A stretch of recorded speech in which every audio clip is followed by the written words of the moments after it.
Hi, I'm Ayesha Oladokun, and the title of my presentation is called Mass Incarceration Plus Mental Health Services in U.S. Prisons.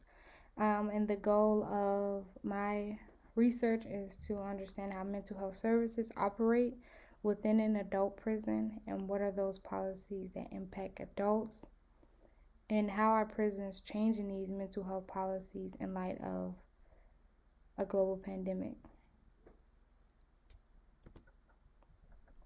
I do want to point out that some of the data does include jails and prisons, but the focus of my presentation is for adult prisons. Prisons are for serious crimes and for longer periods of time where you longer sentences. Jails are for more local and minor crimes or persons awaiting trial.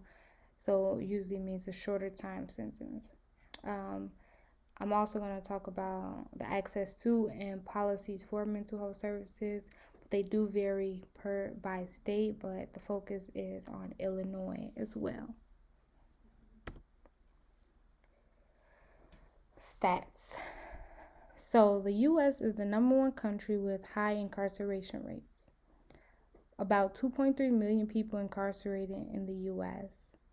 And within those, there are about 1,900 state prisons, 110 federal prisons, about 1,800 juvenile correctional facilities, 3,000 jails, about 218 immigration detention centers, 80 Indian county jails, as well as military prisons.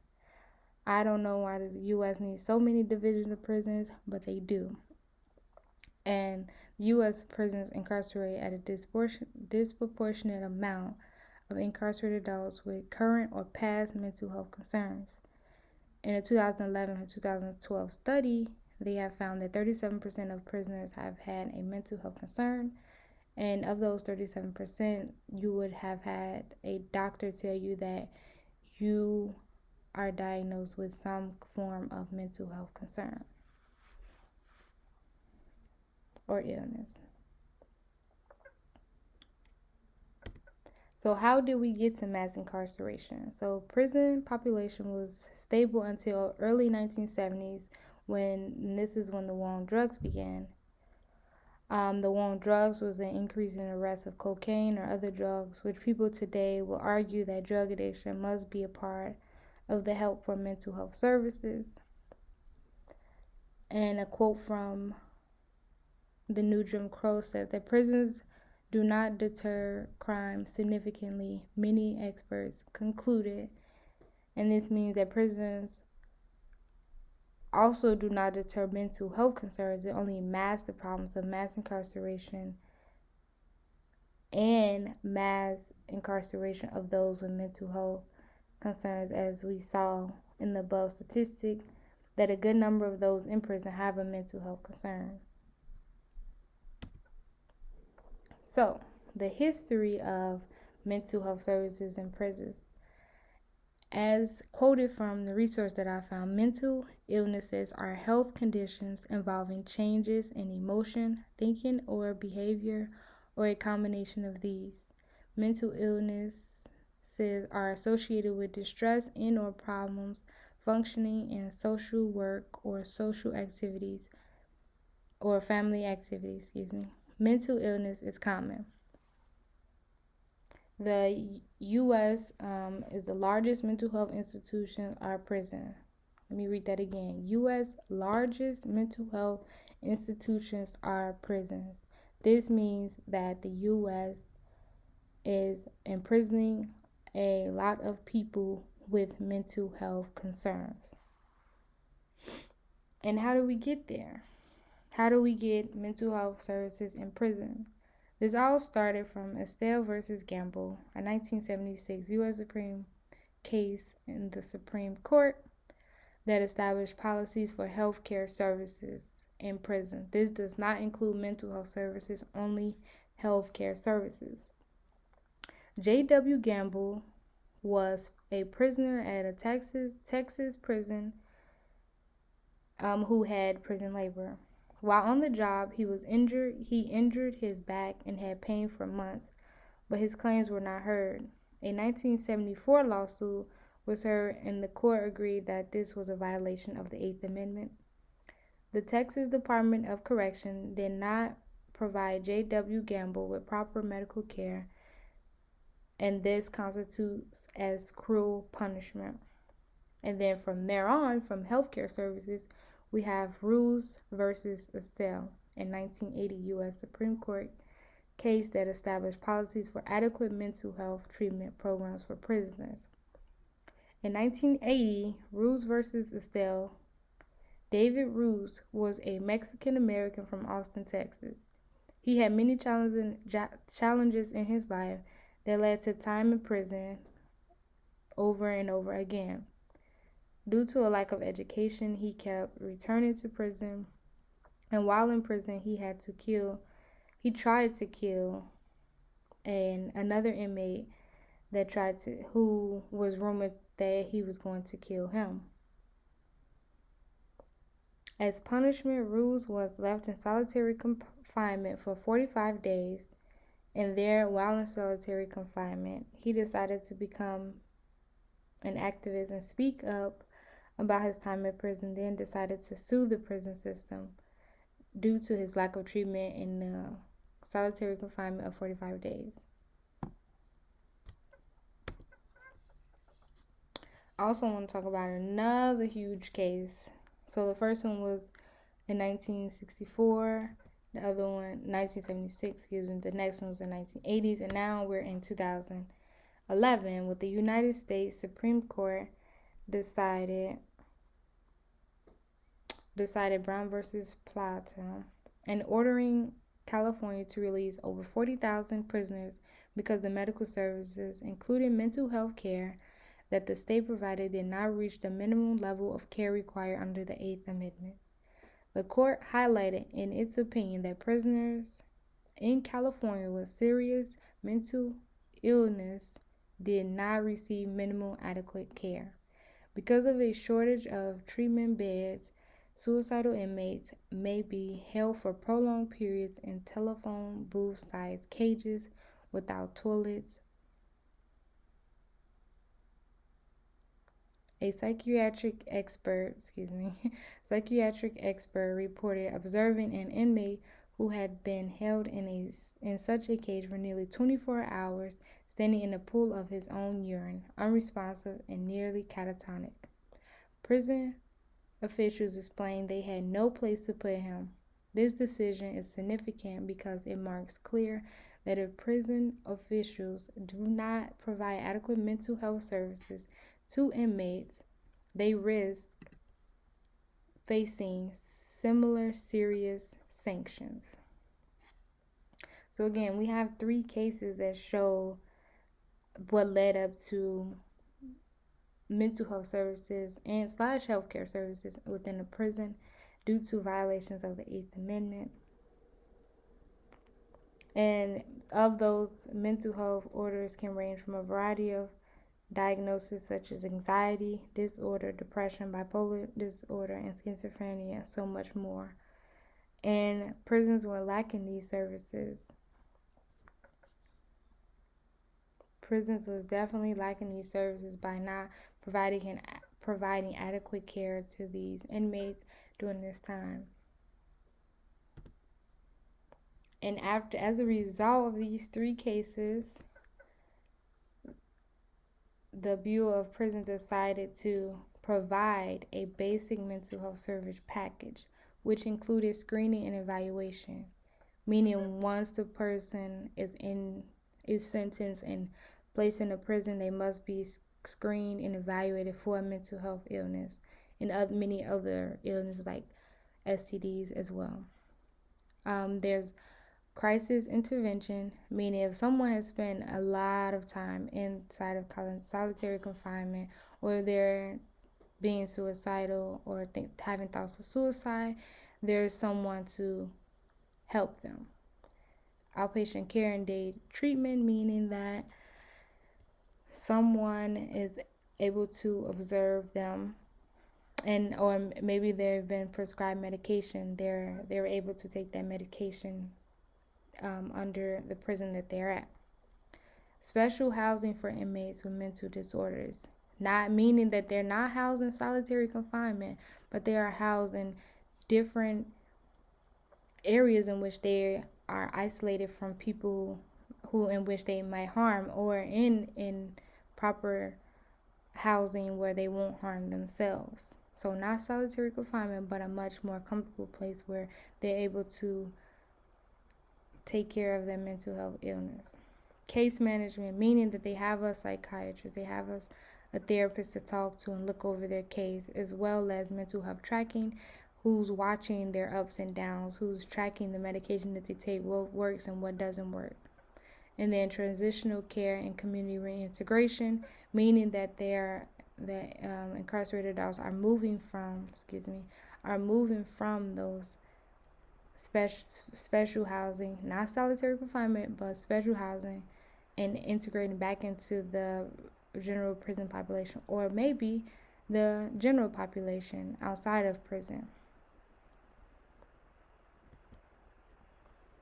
So, treatment today.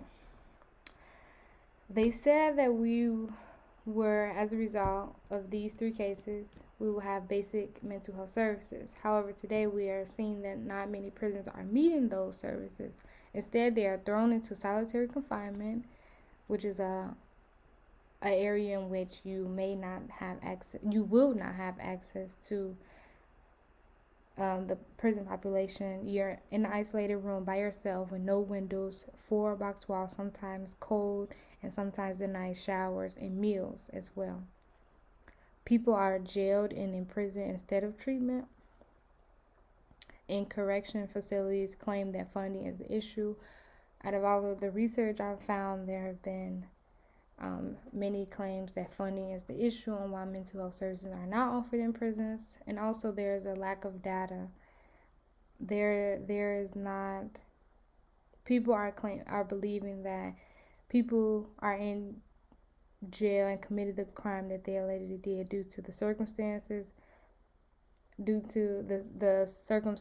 rather than understanding the root causes, which are sometimes mental illnesses. I've also learned people are receiving poor care in prison. I've also learned success stories of people receiving excellent care and lives being saved because of the health security that they have in prisons. And although prisons are required to have some form of health service, and mental health services are only found in a select number of facilities.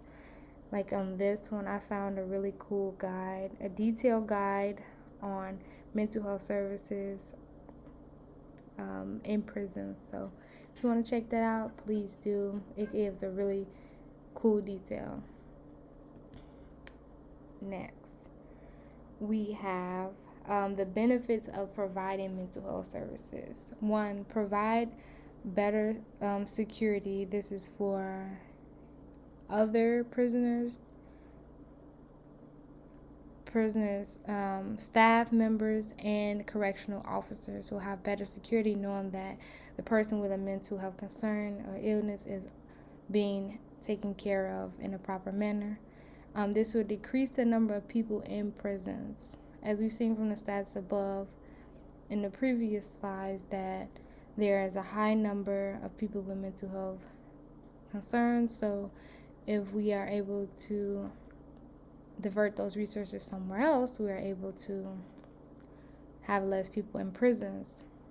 And then resources will become readily available and sourced to other programming. So rather putting all of the service towards locking someone up, maybe we can put the services and information towards schooling or other post jobs after they leave prisons. So in Illinois, which is one of the focus of the paper that impact my community, I am from Illinois, and I know a lot about the IDOC, Illinois Department of Corrections, and have been personally impacted. So I know a little bit about their services. So there are about 40,000 adults in Illinois prisons and 27 facilities. Many people are being left untreated. For example, Rashu, probably butchered his name, I'm so sorry. But in 2007, Rashu and 12,000 other inmates with mental illness sued the Illinois Department of Correction, alleging the agents agency punishes inmates with mental illness instead of properly treating them. And Ashu Rashu has spent 22 to 24 hours a day in his cell during his 26-year-old prison sentence in restrictive housing, solitary confinement, where he experienced hallucinations, engaged in self-mutilation, and tried to kill himself. So from Alan's story, we can tell that Illinois is not doing a very good job, from what we've heard, from providing mental health services. And when I was researching, the main thing that came up related to health and mental health services and programming was cost. Everyone is saying, oh, we can't afford that, or this is the budget, but I'm not seeing research on how to access these resources and where they're coming from. And not every prison in Illinois are providing these services.